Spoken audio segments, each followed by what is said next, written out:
right, thank you so much. So without too much further ado, we're going to give you this look at Elder Scrolls Online, and we're going to go ahead and jump in. All right. So this is the first thing you will see when you get into the game is character creation. And Nick is going to take you through this a little bit. One of the first choices you'll make in a game that's all about choices is which alliance do you want to join. Because it is time of war right now. And the time of war is all about you fighting a battle with your friends, against people you don't know, all over the game. And now we're going to let Nick kind of show you. And hopefully I'll do a little less talking as this goes through, and you get to see more.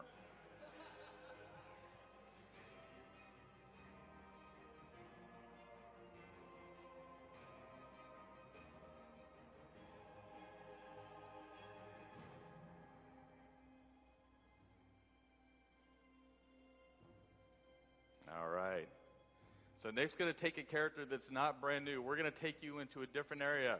If you are familiar with the game Morrowind, then you might see some recognizable landscape and features in what we're about to show you. We're about to show you.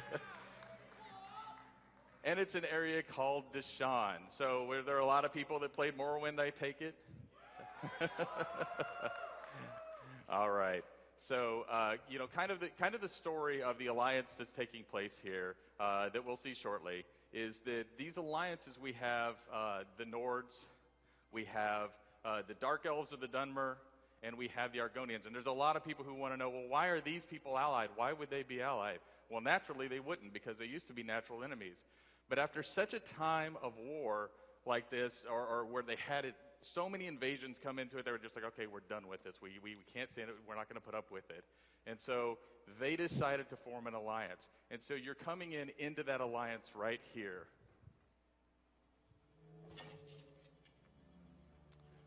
Okay, one of the first things you may notice is that Nick is playing in first-person mode. So really important is to get in that first-person mode. Nick can also play in third person. I promise you the third person's good. If you want that situational awareness in PvP, it's great.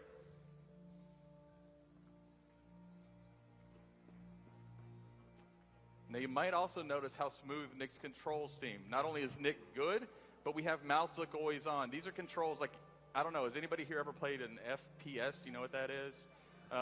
If so, the control should feel familiar to you. So Nick just presses his left mouse button to attack. He holds it down if he wants to do a heavier attack, or to block, he just hits his right mouse button.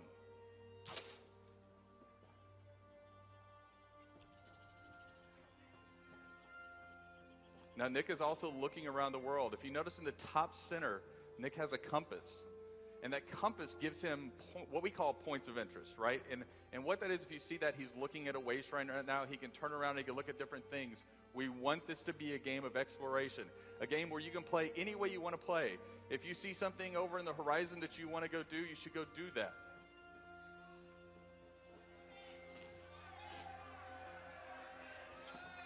All right, there's a Gwar and a book behind a Gwar. So these books, again, encouraging this exploration. When you find books like this, it's more than just finding a book that you can read, although that's all right. We also have the books reward you for your exploration efforts. So if Nick pulls up his skill screen here, then what I'll show you is that not only do you get the skills that you have as part of your class, but when you join the Mages Guild, the Fighters Guild, or maybe become a vampire or werewolf, you have these entire skill lines available to you that you pick up sort of dynamically. So on the right-hand side, what you're seeing is an entire skill line for the Mages Guild. On the left, you see all of the different skill lines Nick's acquired. And you can see that class, if Nick clicks on class, you have 3 different skill lines. And now what you're seeing is what we call a morph choice. So as you kind of use a skill over and over, you gain in strength with that skill. And then Nick has made a choice so you can actually take and make that skill kind of behave the way you want it to behave. And so that's just rewarding that growth again. Need to lighten your load. Justice knows no sleep. Neither does profit. When there's trouble, prices go up. That's why I'm here. Indeed, it is fully voiced. The TC pays me well to make sure there's no trouble. So do me a favor and don't start any.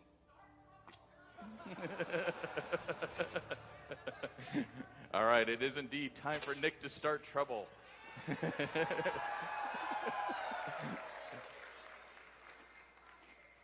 All right, Nick. So that was a little look at Deshaun. We're going to take you to another area in Morrowind, and this area is called Stone Falls. Now, what you'll notice is Nick is teleporting pretty easily here. So we think that world exploration is a huge part of the game, but not only is world exploration a part, but we want you to be able to get to where you've been quickly. So we've developed a waypoint system, or way shrines, that allow you to travel to each of the way shrines in the game that you've already discovered.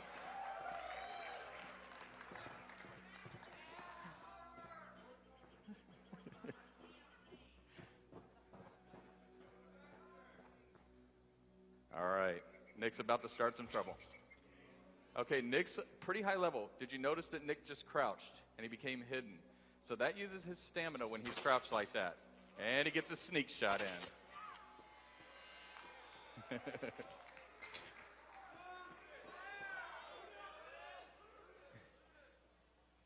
And maybe you noticed that Nick changed his weapons with just the press of a button there and went to dual wield. Any character can use any weapon in this game. Your class does not affect that. You can use any armor.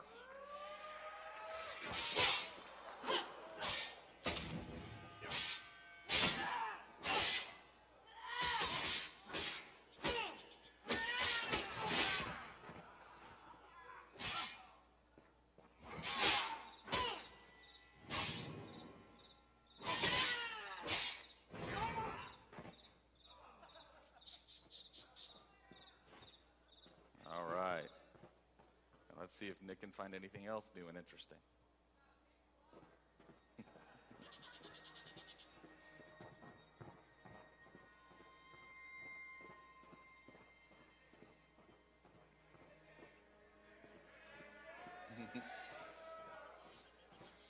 You might see a netch here or two. Anybody remember netches?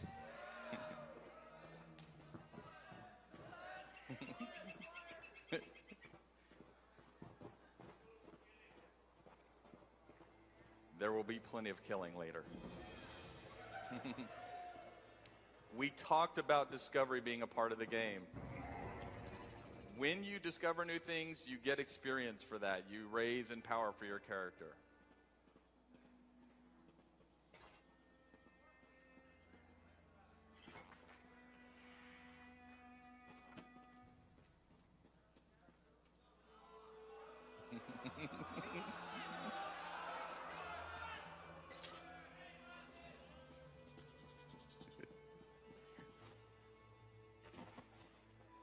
Nick's being restrained today.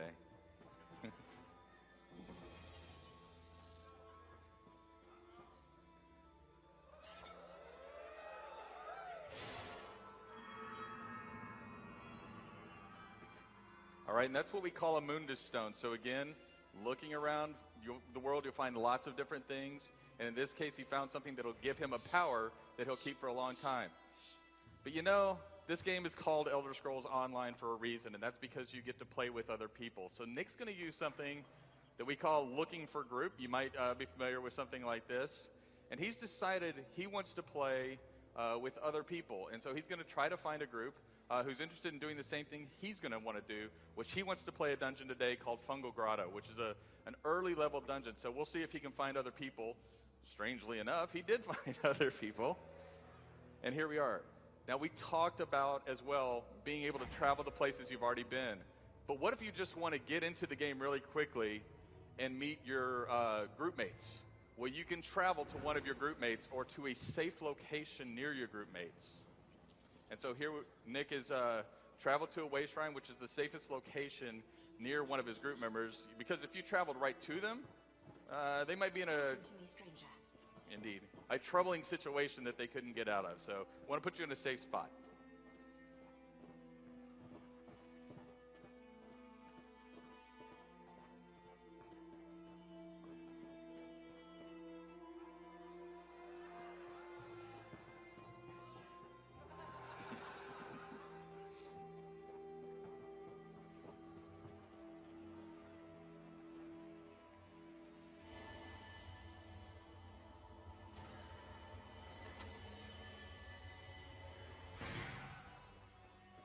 All right, and Nick found a sky shard. If you collect 3 sky shards, you get a skill point. And if you get a skill point, you get to buy a new ability or morph an ability. All right, dungeon time?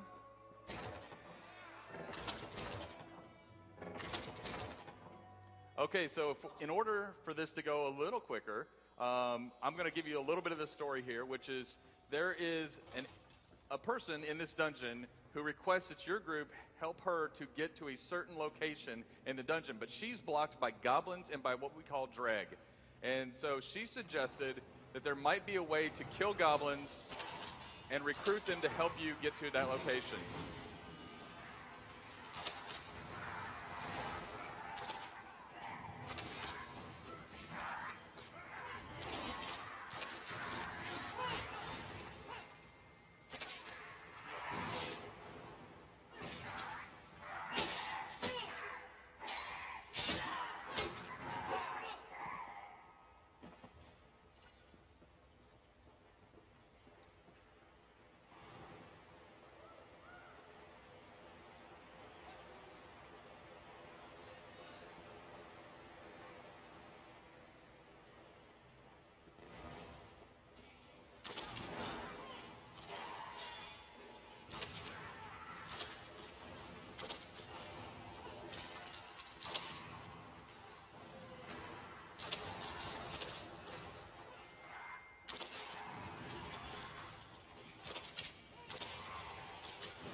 Now we're going to pause for a little bit right after this.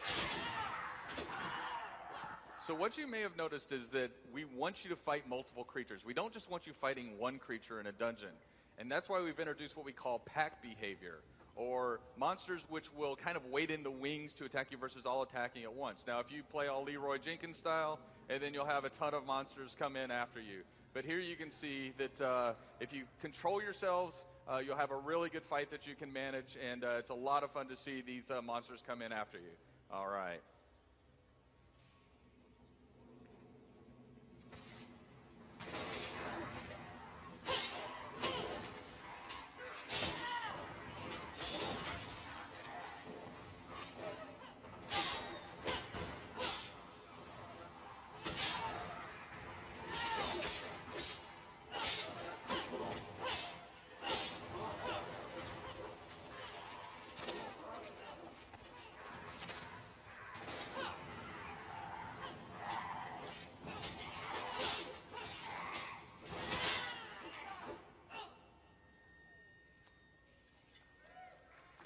I think the team did all right with that one. All right, and that loot is instanced to Nick, so you don't have to fight over loot when you get loot.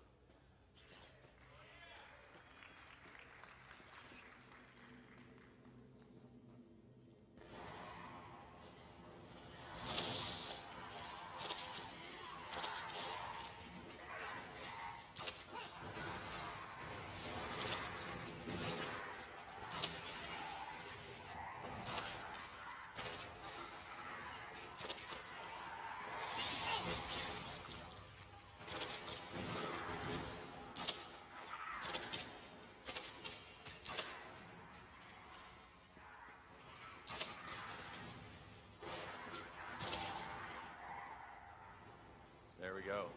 So one of the other things is Nick is playing a class called a Templar. And you'll notice that Nick has adopted the role of using a bow or ranged damage.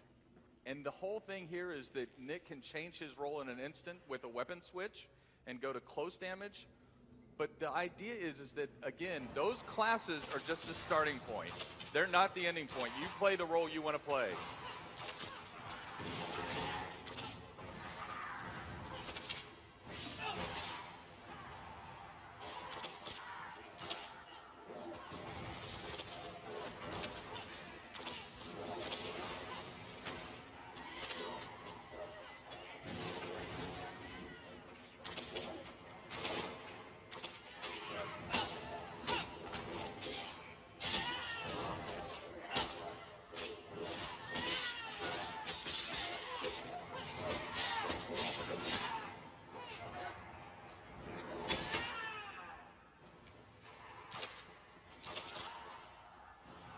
Now what you'll see is we have NPCs that are working together.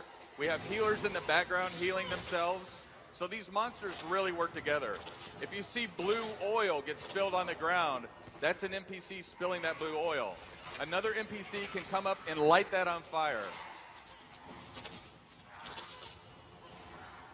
And there we have some of that blue oil. So again, these monsters really work together against your party.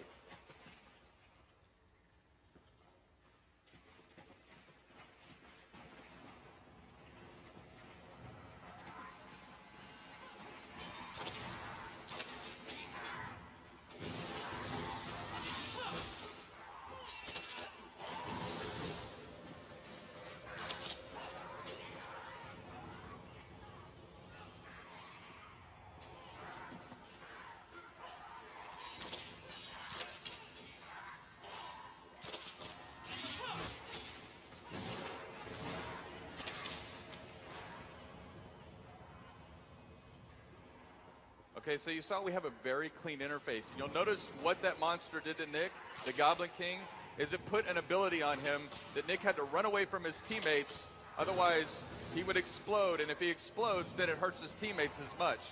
So we want to keep you active and looking in the world.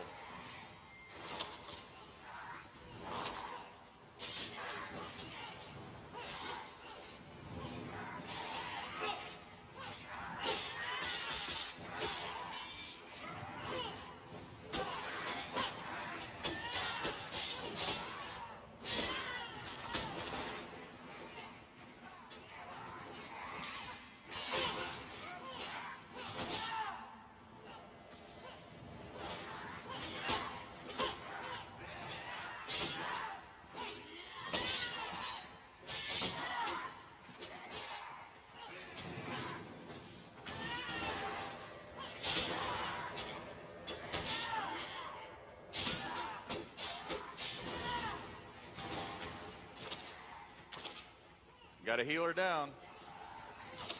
All right, but the group was able to do it. All right, so Plugi, who died, thankfully can come back. And so we have what we call soul gems in the game. And if you know soul gems, with us, this means you can actually resurrect your allies. So you can choose to do it, or if you have a soul gem and you die, you can resurrect on the spot. If you don't have a soul gem, then you can go back to the earlier start of the dungeon. But every time you die, there will be a penalty and your armor will degrade.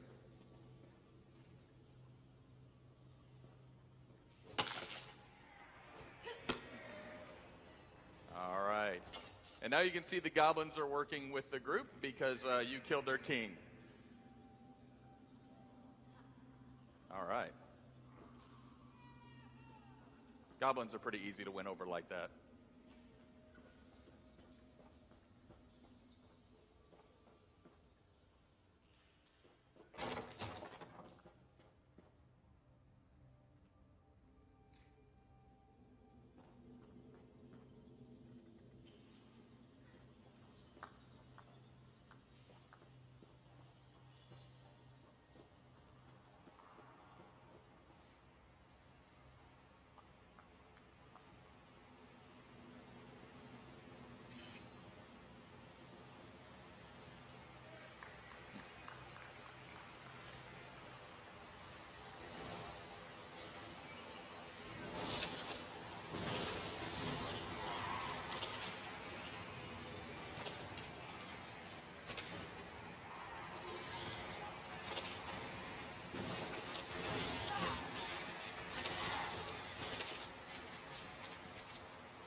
And you can see the goblins are working with them now.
That's a lot of mud crabs.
All right. And there we go. And that was just a taste of Elder Scrolls Online.